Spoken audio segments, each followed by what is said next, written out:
सबैलाई नमस्कार, म ब्रेन पावर रंगा। आजको भिडियोमा मैले मोबाइल सम्बन्धी महत्त्वपूर्ण अपडेट ल्याएर आएको छु। How to enable developer option.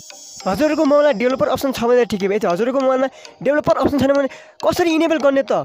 भिडियोलाई सुरु गरौँ। Let start. त्यसको लागि सर्वप्रथम हाम्रो सेटिङमा जानुस्। सेटिङमा गएर चाहिँ हजुरको सिस्टममा जानुस्। गाइस मेरोमा सिस्टम छ, म सिस्टमलाई क्लिक गर्छु। सिस्टममा गएर चाहिँ एबाउट फोनमा जानुस्। हजुरकोमा पनि एबाउट फोनमा क्लिक गर्नु।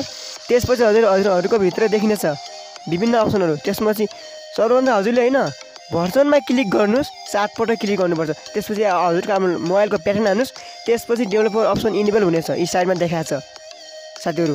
त्यसपछि अनि ब्याक गर्नुस्। ब्याक गरेर आउनु हेर्नुस् हजुरले डेभलपर अप्सन आछ है।